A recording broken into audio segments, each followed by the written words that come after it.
हर हर महादेव। दोस्तों आज की इस वीडियो में आप सुनेंगे अमावस्या व्रत की कथा। अमावस्या की व्रत कथा को सुनने से हमारे पितृ बहुत ही प्रसन्न होते हैं और हमारी सभी मनोकामनाएं भी पूर्ण होती हैं। तो आइए भगवान श्री लक्ष्मी नारायण जी के चरणों का ध्यान करते हुए इन कथाओं को सुनते हैं। पौराणिक कथा के अनुसार एक साहूकार के 7 बेटे और 7 बहू थी और एक बेटी भी थी। साहूकार के घर रोज एक जोगी आता था जिसे साहूकार की बहू भिक्षा देती थी। उस जोगी को जब साहूकार की बेटी भिक्षा देने आती तो वो उससे भिक्षा नहीं लेता था और कहता था, तेरे भाग्य में सुहाग की जगह दुहाग लिखा है। लड़की को उस जोगी की ये बात बहुत बुरी लगती और एक दिन वो अपनी माँ से रोते रोते जोगी की बात बताती है। सारी बात सुनकर माँ कहती है कि कल जब जोगी आएगा तब मैं सुनती हूँ कि वो क्या कहता है और क्यों कहता है। अगले दिन फिर जोगी आता है तो साहूकार की पत्नी छिप कर बैठ जाती है और लड़की जोगी को भिक्षा देने जाती है। जोगी उससे भिक्षा नहीं लेता और फिर वही बात दोहराता है कि तेरे भाग में सुहाग की बजाय दुहाग लिखा है। लड़की की माँ बाहर निकलकर आती है और जोगी से कहती है कि एक तो हम तुम्हें भिक्षा देते हैं और तुम हमें गाली देते हो। तब जोगी कहता है कि मैं गाली नहीं दे रहा हूँ, जो बात सच है मैं वही कह रहा हूँ। इसके भाग्य में जो लिखा है मैं वही सच आपको बता रहा हूँ। सारी बात सुनने पर लड़की की माँ कहती है, जब आपको सारी बात पता है तो इससे बचने का उपाय भी पता होगा। तब जोगी कहता है, 7 समंदर पार एक धोबिन रहती है जिसका नाम सोना है। वो अमावस्या का व्रत करती है। अगर वो आकर इसे फल दे दे तब इसका दुहाग टल सकता है, अन्यथा विवाह के समय सर्प के काटने से इसके पति की मृत्यु हो जाएगी। सारी बात सुनकर माँ रोने लगी और सोना धोबिन की तलाश में निकल गई। चलते चलते रास्ते में तेज धूप पड़ रही थी, जिससे बचने के लिए वो एक पीपल के वृक्ष के नीचे बैठ गई और उसी वृक्ष पर एक गरुड़ के बच्चे अपने घोंसले में रहते थे। एक सांप आया और गरुड़ के बच्चों को खाने के लिए लपका, लेकिन साहूकारनी ने उस सांप को मारकर बच्चों की रक्षा की और कुछ देर के बाद गरुड़नी आई और सब जगह खून देखकर साहूकारनी को चोंच से मारने लगी। साहूकारनी बोली, एक तो मैंने तेरे बच्चे को सांप से बचाया और तू मुझे ही मार रही है। सारी बातें जानने पर गरुड़नी बोली, तूने मेरे बच्चों की रक्षा की है, इसलिए मांग, जो चाहती है मांग ले। साहूकारनी गरुड़नी से कहती है, मुझे 7 समंदर पार सोना धोबिन के यहाँ छोड़ दो। तब गरुड़नी ने वैसा ही किया। साहूकारनी वहाँ पहुँच तो गई, लेकिन सोचने लगी कि इसे कैसे मनाऊं। सोना धोबिन की भी 7 बहुएं थी, लेकिन घर के काम को करने के लिए सदा आपस में ही लड़ती झगड़ती रहती थी। रात को जब सब सो जाते तो ब्राह्मणी साहूकारनी के घर जाती और चुपके से सारा काम करके उजाला होने से पहले चली भी जाती। तब सारी बहुएं आपस में यही सोचती कि कौन सी बहू है जो सारा काम कर देती है, लेकिन एक दूसरे से पूछने की हिम्मत किसी की भी नहीं होती है। एक दिन सोना धोबिन ने सोचा कि आजकल बहुएं लड़ती भी नहीं हैं और काम भी सारा हो जाता है। सोना धोबिन ने सारी बहुओं को बुलाया और पूछा कि आजकल तुम लड़ भी नहीं रही हो और घर का सारा काम भी हो जाता है। सोना धोबिन ने अपनी बहुओं से पूछा, घर का सारा काम कौन करता है? बहुएं सास से झूठ कहती हैं कि सासू माँ, लड़ाई करने से क्या फ़ायदा, इसलिए हम मिलकर काम कर लेते हैं। सोना धोबिन को अपनी बहू की बात पर विश्वास नहीं होता है और वो रात में जागकर स्वयं सच देखना चाहती है कि कौन घर का सारा काम करता है। रात होने पर सोना धोबिन छिपकर बैठ जाती है और कहती है कि देखूं कौन सी बहू काम करती है। रात हुई तो वो देखती है कि एक औरत चुपके से घर में घुस रही है।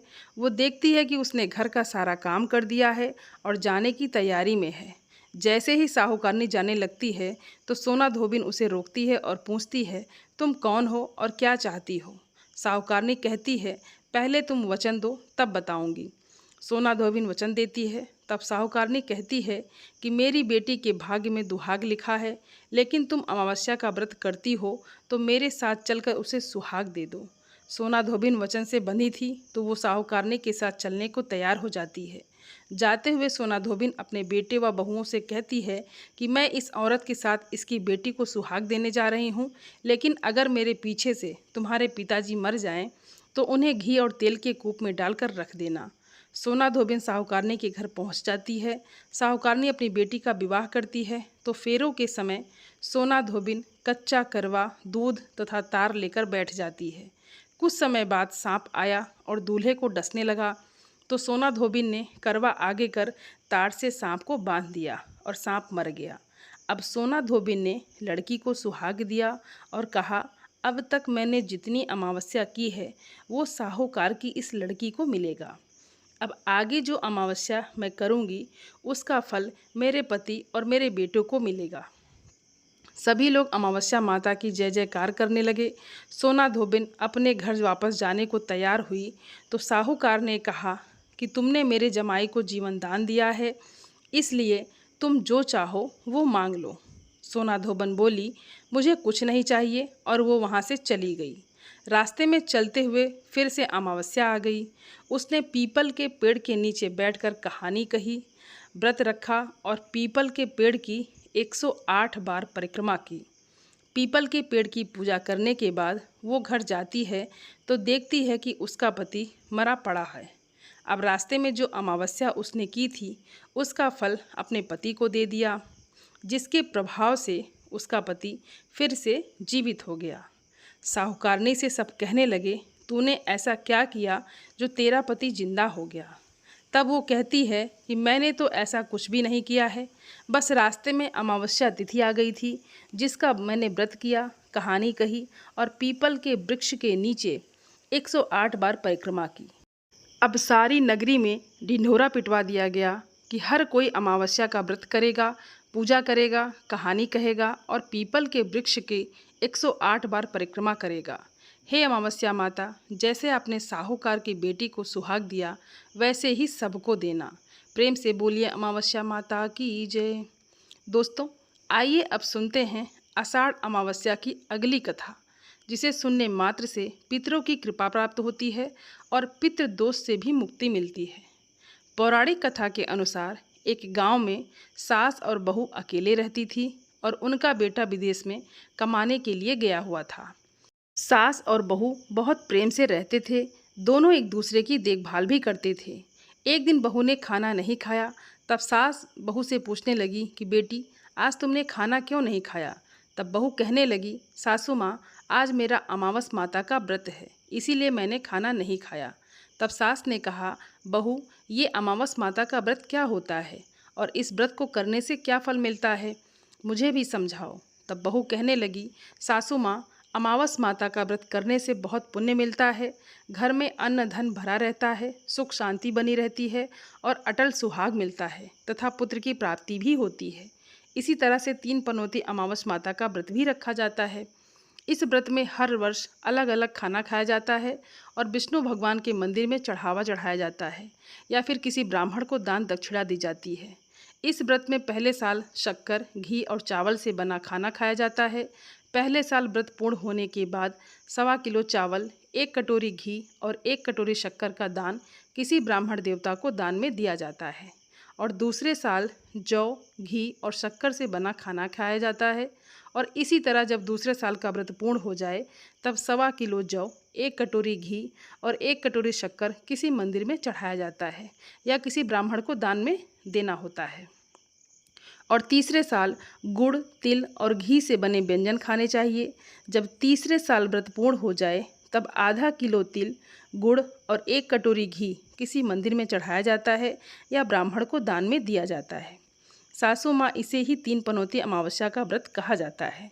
फिर बहू बताने लगी कि माँ जी, इस व्रत का संकल्प लेने के बाद इसे पूरा करना बहुत ज़रूरी होता है और अगर पूरा नहीं कर सकते तब घर में, परिवार में झगड़ा और अशांति हो जाती है। तब सासू माँ कहने लगी, बहू, मेरी तो उम्र हो गई है, लेकिन तुम ये व्रत ज़रूर करना। तब बहू ये व्रत करना प्रारंभ करती है। एक दिन बहू ने किसी के कहने पर गेहूं से बनी रोटी खा ली और अमावस माता इस बात से नाराज हो गई। जो सास और बहू कभी प्रेम से रहा करती थी, अब उन दोनों में झगड़े होने लगे। सभी गांव वाले भी हैरान हो गए कि इनके घर में ये सब क्या हो रहा है। सास अपनी बहू को कहने लगी, जब से तुम हमारे घर में बहू बनकर आई हो तब से हमारे घर की लक्ष्मी चली गई हैं, तुम हमारे लिए बिल्कुल भी शुभ नहीं हो। तब बहू ने कहा, माँ जी, आपके घर की लक्ष्मी चली गई हैं, तो मुझे बताओ कि कहाँ मिलेंगी, मैं लक्ष्मी को लेकर आऊँगी। तब सासू माँ कहने लगी, बहू लक्ष्मी तुम्हें समुद्र के बीच में भगवान विष्णु के पैर दबाते हुए मिलेंगी। तब बहू ये कहकर चली जाती है कि माँ जी, अब तो मैं लक्ष्मी जी को लेकर ही वापस आऊँगी, नहीं तो मैं इस घर में पैर नहीं रखूँगी। ऐसा कहकर बहू लक्ष्मी जी की खोज में चली गई। जब बहू लक्ष्मी की खोज में लिए निकली, तब उसे बीच रास्ते में गाय मिली। गाय बहू से पूछने लगी, आप कहाँ जा रही हो? तब बहू कहने लगी, हे गाय माता, मेरी सास कहती है कि मेरे आने से उनके घर में अन्न धन की कमी हो गई है और उनके घर की लक्ष्मी कहीं चली गई हैं, तो मैं लक्ष्मी जी को लेने जा रही हूँ। तब गाय माता कहने लगी, हे बेटी, अगर तुम जा रही हो तो भगवान से मेरे बारे में भी पूछ लेना। तब बहू कहने लगी, ठीक है गाय माता, मैं आपके बारे में भी पूछ लूँगी। तब गाय माता कहने लगी, जब मेरा बछड़ा होता है तो वो मर जाता है, जिंदा नहीं रहता।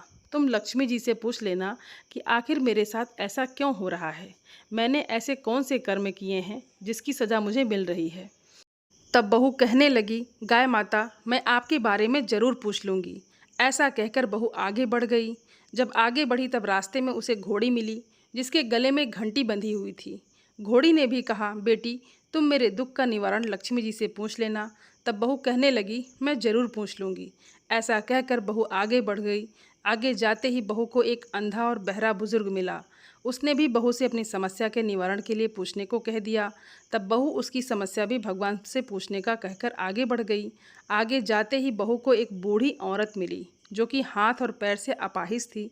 उसने भी बहू से कहा, बेटी, जब तुम भगवान से मिलना तो उनसे पूछना कि आखिर मैं अपाहिज क्यों हुई, मैंने ऐसे कौन से कर्म किए थे। तब बहू उसकी समस्या पूछने के लिए तैयार हो गई और फिर आगे बढ़ गई।